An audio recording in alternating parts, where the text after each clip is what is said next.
मैं चाहता हूँ दामा खेड़ा आचार्य गद्दी के हजूर श्री प्रकाश मुनि नाम साहेब और महंत और हजूर श्री लहर तारा धाम के अर्धनाम साहेब जी, ऐसे जो बड़े हमारे संत महंत हैं, गुरुजन हैं, मेरी आवाज़ सुनते हैं, कहीं से कहीं ये यूट्यूब चैनल के माध्यम से उनके तक आवाज़ जाए, तो मैं यही उनसे हाथ जोड़ के विनती कर रहा हूँ। और पारक सिद्धांत के तमाम पुरोधाओं से जो बुरहानपुर की गद्दी पर बैठे हैं और प्रयागराज की गद्दी पर बैठे हुए हैं, और सनात साहेब जैसे मूर्धन्य विद्वान खोजी संत जो रीवा की गद्दी पर बैठते हैं, आप सब महानुभावों से मैं ये विशेष आग्रह और अनुरोध करता हूँ कि इस तरीके से जनमानस को बात बताई जाए। बिहार में एक बड़े महंत हैं, मैंने उनसे पूछा कि आप लोग चौका आरती क्यों करते हैं, चौका आरती के पीछे ये सबसे बड़ा इतिहास क्या है। सब घट मेरा साइया सुनी सेज न कोई, बलिहारी तही साज की जाघट परगट होए। देखो प्रगट भी यहाँ पर हो गए। अब कबीर साहब स्वयं अपने प्रगट होने की घोषणा कर रहे हैं। लहर तारा धाम में प्रगट उत्सव मनाया जाता है, वहीं प्रयागराज के कबीर पारक संस्थान में जन्म जयंती समारोह मनाया जाता है। इसको आज अच्छी तरीके से समझते हैं, और मेरी पूरी कोशिश है कि कबीर साहब तो अकेले हुए हैं, एक हुए हैं, ये कबीर पंथ अनेक क्यों हो गया है। अनेकता में आज हम एकता ढूंढते हैं। कबीर पंथ ही नहीं, कबीर पंथ के अलावा भी जितने पंथ हैं, जैसे बाबा जय गुरुदेव जी, ये महाराज हुए हैं मथुरा में, आगरा में इनका बड़ा सेंटर है, वो भी इसी कबीर पंथ से निकला हुआ है। राधा स्वामी सत्संग व्यास भी मूल रूप से कबीर पंथ से निकला हुआ है, जो व्यास में है, पंजाब के इलाके में। गायत्री परिवार आपको बिल्कुल अलग लगेगा। माँ गायत्री की पूजा होती है, गाय की पूजा करते हैं, कट्टर सनातनी हैं, लेकिन उनके जो फाउंडर रहे हैं स्वयं श्री राम शर्मा आचार्य, उनके जब मैंने किताबों का अध्ययन किया, उनके धर्म ग्रंथों का, उनके लिखे हुए शब्दों और वाणियों को पढ़ा, तो वो खुद कहते हैं कि मैं स्वयं कबीर का अवतार हूँ। और इसी बात को लेकर अभी वर्तमान में रामपाल जी महाराज भी अपने को कबीर का अवतार बताते हैं। तो कबीर साहब के पंथ से कई परंपराएं निकली हैं, और भी आप ढूंढेंगे तो छोटी बड़ी परंपराएं हैं, लेकिन मान्यताओं में फर्क क्यों हो गया। श्री कृष्ण ने अर्जुन को उपदेश दिया, उसे गीता कहा जाता है। आज गीता पर कम से कम 5 से 10 हजार टीकाएं लिखी हुई हैं, और सबकी टीकाएं अलग अलग हैं। ऐसा क्यों। श्री कृष्ण महाराज तो अर्जुन को एक ही उपदेश दे रहे थे, एक ही बात समझा रहे थे। ईश्वर सर्वभूता नाम हृदय से अर्जुन तिष्ठति। हे अर्जुन, ईश्वर सभी प्राणियों के हृदय में विराजित है। इस बात को बड़ी गहराई से समझो। इसमें अब इसकी टीकाएं अलग अलग हुई हैं, बड़े बड़े महापुरुषों ने टीकाएं करी हैं। बाल गंगाधर तिलक से लेकर के शून्यवाद के आविष्कारक नागार्जुन जैसे महान पुरुषों ने इस पर बारीक कलम चलाया हुआ है। तो महापुरुष एक होते हैं, उनकी धाराएं अलग अलग क्यों हो जाती हैं, और वो एक दूसरे के विरोधी भी मालूम पड़ते हैं कई बार। हालांकि वह कट्टर विरोधी नहीं होते हैं, लेकिन मान्यताओं का विरोध और अलगाव साफ साफ दिखता है। जो परंपराएं कबीर साहब के प्रकट उत्सव को मनाती हैं, उनके यहाँ उनके आश्रमों में, मठों में, गुरुद्वारों में मुख्य रूप से चौका आरती का आयोजन होता है। एक चौका बनाया जाता है, सील रखा जाता है, दिया बत्ती और कलश, और उसको बाकायदा रंगीन चावल के आटे से या गुलाल से बढ़िया उसकी रंगाई पुताई रंगोली जैसी सजती है, बहुत प्यारा सा लगता है। महंत बैठते हैं, दिया जलता है। दिया प्रतीक है रोशनी का, उजाला का। हमारा वेद भी आग की बात से शुरू होती है, आग से, क्योंकि पंडित पुरोहित और हिंदू सनातन की परंपरा आग की पूजा करती है। अभी भी आप लोग शाम को दिया जलाते हैं। तो वेद में ये दिया जलाया गया है आज से 5000 साल पहले। वो कहते हैं अग्निम इले पुरोहितम, अग्नि शब्द से शुरुआत होती है। तो परंपराओं में अग्नि की बड़ी पूजा है।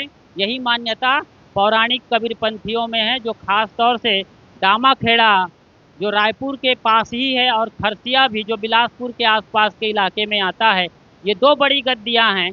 यहाँ चौका आरती का आयोजन होता है और प्रकट उत्सव मनाते हैं। आगामी 29 जून को इस साल का इंटरनेशनल कबीर जयंती समारोह है। जहाँ भी कबीर प्रेमी हैं, काशी से लेकर कैलिफोर्निया तक लाखों की तादाद में, वो 29 जून को कबीर साहब के नाम से उत्सव मनाएंगे। ज्ञान गोष्ठी होगी, चर्चा होगी, सत्संग का आयोजन होगा, बड़े बड़े भोज और भंडारे होंगे। तो बहुत बड़ा आयोजन होने वाला है 29 जून को। इस दिन को लोग कबीर जयंती समारोह के नाम से जानते हैं, लेकिन बहुत लोग और हैं ऐसे जो इस दिन को कबीर प्रगट उत्सव के रूप में भी देखते हैं। जन्म जयंती समारोह और प्रकट उत्सव को आज अच्छी तरीके से समझते हैं कि आखिर ऐसी क्या धारणाएं हैं, क्या मान्यताएं हैं कि कुछ लोग इन्हें कबीर जयंती समारोह मानते हैं और कुछ लोग इन्हें प्रगट दिवस के रूप में मनाते हैं। आखिर क्या है इसके पीछे वजह? खास तौर से आपके छत्तीसगढ़ में, आपका ये प्यारा सा छत्तीसगढ़ धान का कटोरा है। कटोरा मतलब खदान, जहाँ अंबार है धान की पैदावारी। डबल फसल लेते हैं, मौका मिले तो ट्रिपल फसल भी लेंगे आप, मौका मिल जाए कोई बानक बन जाए तो ये छत्तीसगढ़ धान का कटोरा है। इतना ही नहीं, पूरी दुनिया धान के कटोरे के नाम से छत्तीसगढ़ को जानती है, लेकिन उन्हें नहीं मालूम कि ये छत्तीसगढ़ सीमेंट का भी कटोरा है, कोयले का कटोरा है, लोहे का कटोरा है और साधु संतों का भी कटोरा है। मतलब बहुत तादाद में यहाँ साधु संत हैं। दुनिया भर में जो आश्रम फैले हुए हैं, वहाँ यहाँ के संत बैठे हुए हैं। अभी हमारे श्रद्धेय देवकर साहब जिसकी चर्चा कर रहे थे कि प्रमुख मठों में कबीर पारक सिद्धांत के तमाम संत हैं। लहर तारा धाम जो काशी के अंदर बड़ा मठ है, वहाँ भी जो अर्धनाम साहब जी श्रद्धेय संत बैठे हुए हैं, वे भी इसी छत्तीसगढ़ के माटी के लाल हैं। साहब आज से 600 बरस पहले इस धराधाम में आए थे, जिन्हें संत सम्राट कहा जाता है, संत शिरोमणि सदगुरु कबीर साहब कहा जाता है। और कबीर साहब केवल कबीर पंथियों के डिबिया में बंधने वाले नहीं हैं। हालांकि बहुत कोशिश की गई है कबीर साहब को कबीर पंथियों ने अपनी डिबिया में बंद करने का, लेकिन नहीं, वो सूरज की तरीके से हैं जो पूरी दुनिया के लिए बराबर उगते हैं, सबको प्रकाश देते हैं और सबको जीवन देते हैं। ऐसे हैं कबीर। इसीलिए आज कबीर साहब पूरी दुनिया के बड़े बड़े यूनिवर्सिटीज़ में पढ़ाए जाते हैं, उन पर पीएचडी की जाती है। जिन्हें अनपढ़ और गंवार कहा गया, ऐसे महान सदगुरु को आज पूरी दुनिया में पढ़ा जा रहा है, सर्च और रिसर्च किया जा रहा है। ये कोई छोटी मोटी बात नहीं है। जो स्वयं कहते हैं मसी कागज छुओ नहीं, कलम गहो नहीं हाथ, चारियों युग की महात्म कबीर मुख ही जनाई बात। साहब कहते हैं जो मैंने अनुभव किया परम ज्ञान, उसे मैं बोल के बता देता हूँ। इसके लिए मुझे कोई फार्मूला रट्टा मारने का, कलम चलाने का, लिखने का, पढ़ने का नहीं, वो मेरा अनुभव ज्ञान है, मैंने पाया है और मैंने पूरी दुनिया को बताया है। गांव गांव गली गली घूम करके साहब अलग जगाते रहे और अफगानिस्तान के इलाके तक गए, ईरान इराक तक भी गए हैं साहब। इधर इंडोनेशिया बर्मा तक जो बृहत्तर भारत रहा है 600 बरस पहले, पैदल चल के गए आपके मसीहा। विचार करिए जरा, कबीर साहब कितने विशाल हृदय के मालिक रहे कि जहाँ गए सम्मान मिला, मर्यादा हुई और लोग उनकी बातों को सुनते रहे। ये कबीर साहब की विशेषता है। आज भी चैनल गुरु आते हैं, चाहे वो देवकीनंदन ठाकुर से लेकर अनुरुद्धाचार्य तक हो, या आसाराम बापू से लेकर मुरारी बापू तक, या फिर जया किशोरी से लेकर चित्रलेखा जैसी जो देवियां हैं, कथाकारिणी, वो सब कबीर साहब की वाणियों का बराबर जिक्र करते हैं, अपने प्रवचन में सत्संग में शामिल करते हैं। कम बड़ी बात है। सनातन को सिद्ध करने के लिए कबीर साहब के वाणियों का सहारा लिया जाता है। हिंदुत्व को मजबूती से जमीन पर स्थिर करने के लिए कबीर साहब की वाणी, कबीर साहब के शब्द, रमैनी, साखी, दोहे, ये सारा वो बोलते हैं। तो कबीर साहब का व्यापक रूप है। कबीर साहब कोई छोटे मोटे मसीहा नहीं हैं। इसीलिए महिमा में उन्हें कहा गया कि हम तो अविगत से चली आए, हमारा भेद मरम कोई न पाए। पौराणिक कबीरपंथी कहते हैं, जो पुराण की तरीके से सोचने की जो परंपरा है, पुराणों में क्या परंपरा है, भगवान आसमान से आते हैं, प्रकट होते हैं, लोगों का दुख हरते हैं और जगत का कल्याण करते हैं। उन्हें सृष्टि रचयिता भी कहा गया है, मोक्षदाता भी कहा गया है। मतलब जो कुछ भी संसार में हो रहा है उसके पीछे भगवान है। हिंदू कहते हैं, मुसलमान कहते हैं अल्लाह है, और ईसाई कहते हैं गॉड है। तो कबीरपंथी क्यों पीछे रहते? उन्होंने भी कबीर साहब को अनंत ब्रह्मांड नायक और परम पिता परमेश्वर कहना शुरू किया, और आज भी कहा जाता है। उनके लिए एक बड़ी प्यारी सी सुकून देने वाली साखी है। क्या कहते हैं पौराणिक कबीरपंथी? पानी से पैदा नहीं श्वासा ना ही शरीर, अन्नहार करता नहीं ताका नाम कबीर। पानी से पैदा नहीं। पानी क्या चीज़ है? उन दो पदार्थों से जिनके मिलने से एक बच्चे का भ्रूण बनता है, उसे पानी कहा जाता है। उसे आम बोलचाल की भाषा में रज और वीर्य कहा जाता है। माँ बाप मिलते हैं तो माँ के गर्भ में बच्चे का भ्रूण तैयार होता है। पानी से पैदा नहीं। लेकिन कबीर साहब पानी से नहीं आए, माँ बाप के रज और वीर्य मिलने से नहीं आए। जब पानी से पैदा नहीं हुए, जब शरीर नहीं बने, तो फिर पानी से पैदा नहीं श्वासा नहीं शरीर। जब वो शरीर नहीं है तो फिर श्वास क्यों लेगा? श्वास है न शरीर है। जब शरीर और श्वास ही नहीं है तो अन्नहार काहे को करेगा? भोजन पानी क्यों पिएगा और खाएगा? अन्नहार करता नहीं ताका नाम कबीर। वो हैं कबीर जो पैदा नहीं होते हैं। किससे? माँ बाप से। जो श्वास नहीं लेता है, जो भोजन नहीं करता है, जो अन्न नहीं खाता है, जो महल में नहीं रहता है, जो चिंता नहीं करता है, जो फिक्र नहीं करता है, जिसको श्री कृष्ण गीता में कहते हैं ना जायते मृते कदाचित। तो वो जन्म लेता है न मरता है। वो क्या है? जो शरीर नहीं है, जो खाता पीता नहीं है, जो माँ बाप से नहीं आता है, वो शुद्ध चेतन है। वो चेतना जो सबके घट में समाया हुआ है। यही पौराणिक कबीरपंथी इसको परिभाषित करते हुए कहते हैं, कक्का केवल नाम है, बब्बा नाम शरीर। कक्का केवल नाम है, बब्बा नाम शरीर, रर्रा सब में रमी रहा। इस बात को पकड़िएगा आप। रर्रा सब में रमी रहा ताका नाम कबीर। जो सबके भीतर रमता है, सब घट मेरा साइया सुनी सेज न कोई, बलिहारी तही साज की जाघट परगट होए। देखो प्रगट भी यहाँ पर हो गए। अब कबीर साहब स्वयं अपने प्रगट होने की घोषणा कर रहे हैं। वो चेतना जो सबके घर में रम रहा है साधारण अवस्था में, तब तक एक साधारण जीव है।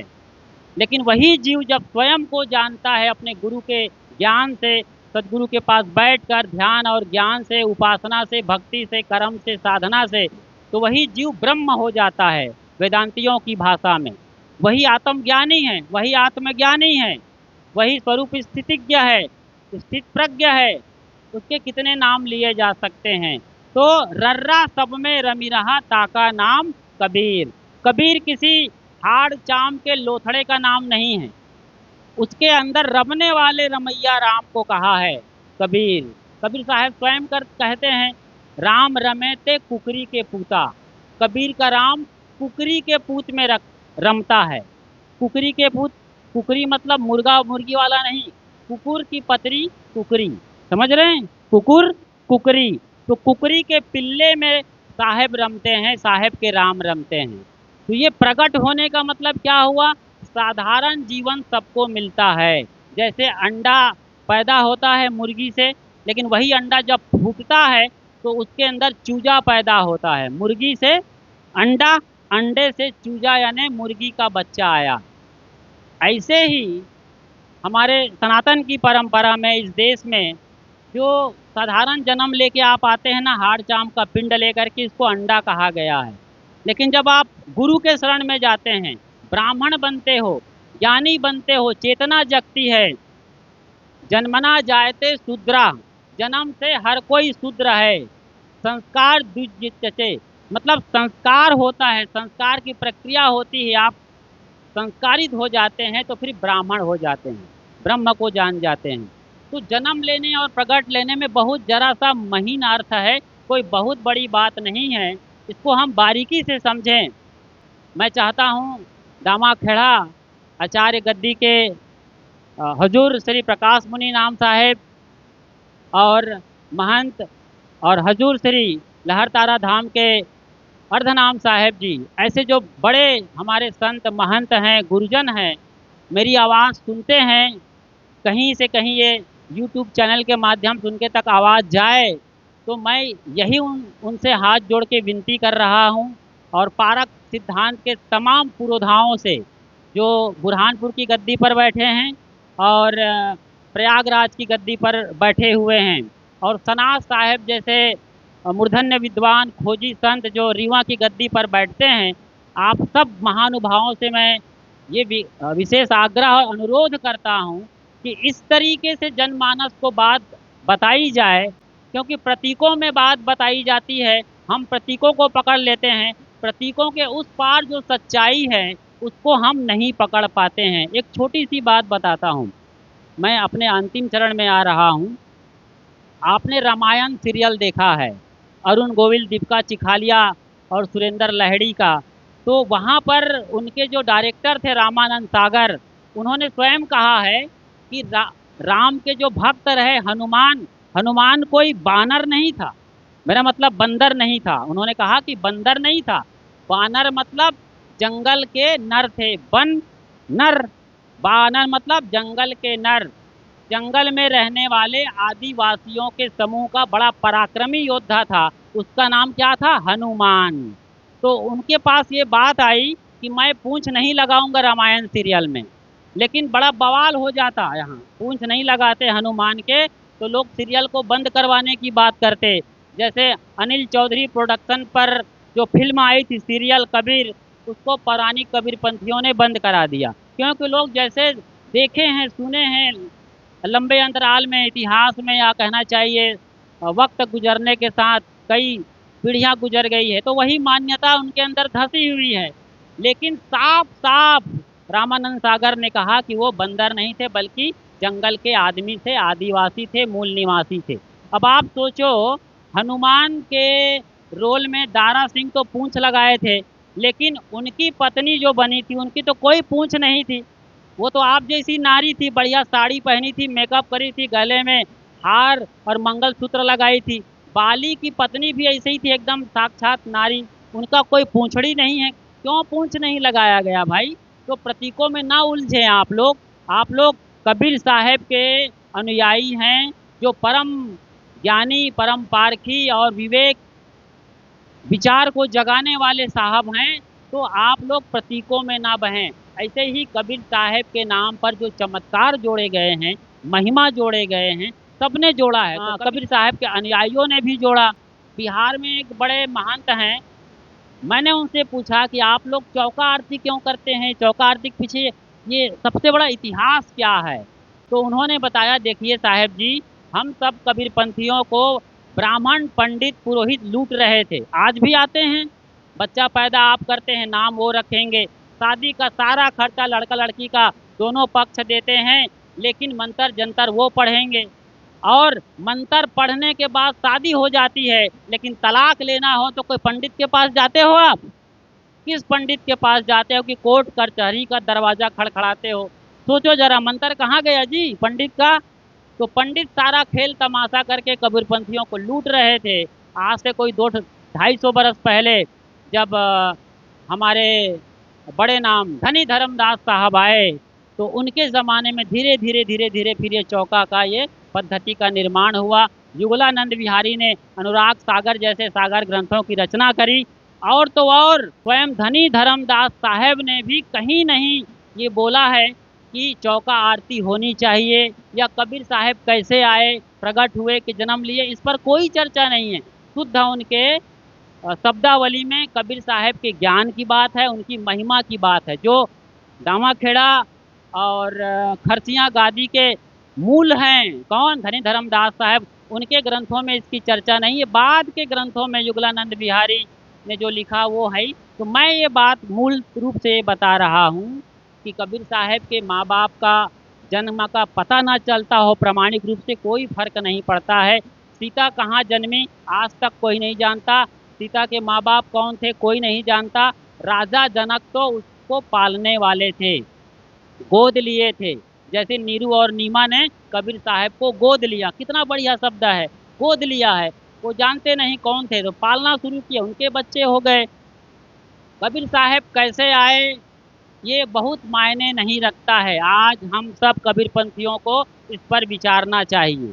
अभी एक फ़ोन आया था 2-3 दिन पहले, जम्मू बुला रहे थे, एक भक्त कह रहे थे कि आप जम्मू आइए, जम्मू में भी आपके सत्संग होना चाहिए। अब जम्मू मैं पैदल जाऊं 3 महीना चल के, या जम्मू मैं प्लेन से जाऊं, क्या फ़र्क पड़ता है? जम्मू मुझे क्यों बुलाया जा रहा है? वहाँ जाके पूछा जाएगा कि आप पैदल आए कि प्लेन से आए? मैं वहाँ पर सत्संग के लिए जाऊँगा, कबीर साहब की वाणी को वहाँ पर रखने जाऊँगा, कबीर साहब के साथी दोहे शबद रमैनी पर विचार रखूँगा। तो मेरा जाना कोई मायने नहीं रखता है कि मैं गाड़ी से गया, बस से गया, ट्रेन से गया और किस चीज़ से गया। मेरा जाना ज़रूरी इसलिए है कि वहाँ सत्संग होना है, इसलिए नहीं कि मैं प्लेन से गया, पैदल गया, ये मायने नहीं रखता। कबीर साहब का आगमन जैसे भी हुआ होगा, वो जैसे भी आए, जो भी मान्यताएं हैं, हम सबको वंदन करते हैं, अपनी मान्यताओं को रखें, लेकिन कबीर साहब के विचारों में हमें जीना है, इस पर सब में एकता है। कबीर साहब जाति धर्म को नहीं मानते, कबीर साहब छुआछूत को नहीं मानते, कबीर साहब ऊंच नीच की जो भावना है तोड़ने वाली, इसको नहीं मानते। और कबीर साहब सबके भीतर जो रमैया राम है, हृदय बसे तहि राम न जाना, आपुर बाउर आप सयाना। यहाँ रमने वाले राम को, यहाँ बैठे परमात्मा को भजने के लिए कहते हैं। इसलिए ईर्षा द्वेष लड़ाई झगड़ा तू तू मैं बड़ा छोटा निंदा चुगली, ये सब मन के विकार से बाहर निकलने के लिए कहते हैं और मन को मांझने के लिए कहते हैं।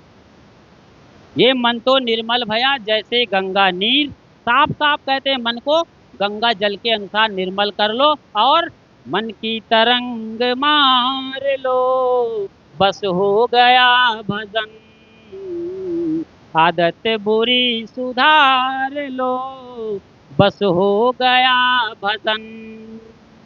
तो शरीर के रूप में हम साहब को देखते हैं तो माँ बाप से आना ये वैज्ञानिक सिद्ध है, इसे कोई झुठला नहीं सकता। शरीर के रूप में कबीर साहब को देखते हैं तो ना पता हो उनके माँ बाप का, लेकिन माँ बाप से आए हैं। लेकिन हम चेतना के रूप में जब देखते हैं कि उन्होंने अपने अंदर की सत्ता को प्रकट कर लिया, जैसे सिद्धार्थ का किसी को पता नहीं, लेकिन जब भगवान बुद्ध हो गए तो दुनिया को पता चल गया। महावीर किसी और नाम से जाने जाते थे, लेकिन जब वो महावीर हुए तो पूरी दुनिया को खबर लग गई। श्री कृष्ण जब तक गाय चरा रहे थे पता नहीं था, गीता का उपदेश दिए तो भगवान श्री कृष्ण हो गए।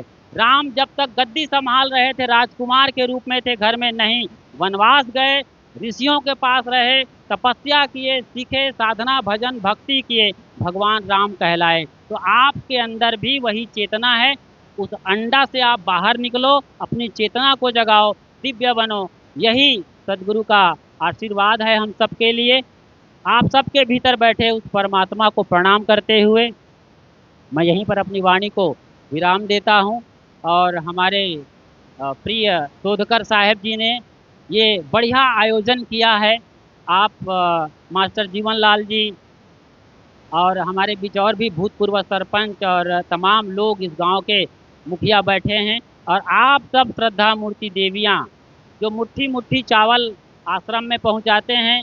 किसी के घर सब्जी निकल जाती है, पहली सब्जी तो आश्रम पहुंचाया जाता है। लोग बड़ी बनाते हैं तो सोचते हैं कि बड़ी हम नहीं खाएंगे, पहली खेप साहेब के नाम। ये कितना बढ़िया भाव है। मैं पूरे गांव में घूमा हूँ, रहा हूँ यहाँ 2 महीने, तो समझ में आ रहा है। गांव गांव का बच्चा साहेब बंदगी करता है। माँ बहनें जो भी बाहर निकलती हैं, बूढ़े बुजुर्ग बैठे हैं, बिना बंदगी किए हम लोगों को आगे जाने नहीं देते। ये बड़ा भाव है आपके गांव का। इस भाव को बरकरार रखिए, संतों की सेवा करिए। एक बढ़िया प्यारा सा आश्रम आपके गांव में निर्मित हो गया है। अभी कई कमियां हैं उस आश्रम में, जिसको निर्मित करना है और मॉडिफाई करना है, बढ़िया करना है। और उसके लिए हमें बाहर से भी समर्थन मिलता है, बाहर से भी सहयोग मिलता है। बंदर आया था, एक वीडियो मैंने बनाया, लाइव वीडियो फेसबुक पर। उस वीडियो को झारखंड में एक बैठे आदमी ने देखा, बिहार के आगे झारखंड, बिल्कुल गरीब वहाँ पर लोग हैं, आपसे भी गरीब लोग हैं, जंगल में रहते हैं। एक भाई ने हमको देखा, इलेक्ट्रीशियन ने, और उन्होंने सहयोग करने के लिए पूरी राशि भेज दिया हम लोगों को। क्यों? बड़ी गजब की बात है। उस भाई का पिताश्री पिछले 3 साल से खो गया है। रांची गया था सामान खरीदने के लिए, इलेक्ट्रीशियन है तो इलेक्ट्रिकल पार्ट, लेकिन वो लौटा नहीं। तो उनको लगता है मेरे पिताजी इस दुनिया में अब नहीं हैं, तो मैं भंडारा करना चाहता हूँ। मैंने श्री सोदकर साहब से बात किया तो कहा भंडारा हम कर देंगे, कबीर जयंती मनाएंगे और पूरे गांव वालों को खिला देंगे। तो उस भाई सुबोध कुमार के लिए और उनके गुमनाम लापता दिवंगत पिता सुखराम मिस्त्री के लिए एक बार जोरदार ताली बजाइए। कितना बड़ा भाव है। दूर बैठे, हमको देखा भी नहीं, जाना भी नहीं, लेकिन इतना हृदय भरा हुआ है। ये सच्चे कबीर प्रेमी हैं। ऐसे ही कबीर प्रेमी आप सब बने रहें। आपकी भावनाओं को प्रणाम। साहेब बंदगी साहेब। क्रांतिकारी संदेश, मार्मिक संदेश अभी हम श्रवण कर रहे थे परम श्रद्धेय संत श्री यतीन्द्र साहब जी के मुखारबिंद से। सदगुरु कबीर साहब जी के संपूर्ण जीवन चरित्र के बारे में आपने जिस तरह से संजो करके बताया, बहुत ही सराहनीय। और ये जो प्रयास हुआ है साहब जी की प्रेरणा के द्वारा ही। और बजट तो मेरे पास पूरा जीरो था, कुछ भी बजट नहीं था मेरे पास। साहब जी ने भी बहुत सारी बातें बताई कि किस तरह से आयोजन हो रहा है। श्री सुबोध कुमार जी के पिता श्री सुखराम मिस्त्री की स्मृति में यह जो भी कार्यक्रम यहाँ आप देख रहे हैं, व्यवस्थाएं, वो सब उन्हीं की देन है। हम लोग केवल निमित्त रहे, केवल करने वाले लोग हैं, लेकिन पूरी राशि उनकी ओर से लगाई गई है। तो आप सभी लोगों के एक सत्प्रेरणा, सद्भावना उनके लिए होनी चाहिए कि यदि वो उनके पिताश्री अगर जीवित हो तो आप लोग ऐसे शुभकामना करें कि वे वापस अपने घर को चले जाएं। यदि वो दुनिया में अगर नहीं है तो उनके लिए हम अपने हार्दिक दिल से उनके लिए श्रद्धांजलि समर्पित करें कि उनकी आत्मा को जो है सद्गुरु कृपा से शांति मिले, यथा वो अपने आप में लीन हो। ऐसे हम सभी अपने मन से उनके लिए, दिल से उनके लिए हम सद्भावना प्रेषित करें। तो ये जो कार्यक्रम हुआ, बहुत बहुत आप सभी लोगों को धन्यवाद। आप लोगों की आत्मा से ये कार्यक्रम सफल हो पाया है। मंच पर विराजमान समस्त गुरुजनों को भी मैं बहुत बहुत साधुवाद देता हूँ, आभार व्यक्त करता हूँ कि मेरे इस आग्रह पर आप सभी लोग यहाँ पधारे और सत्संग समिति के द्वारा यह सुंदर प्रयास करके ये कार्यक्रम का सुंदर तरीके से आयोजन किया गया।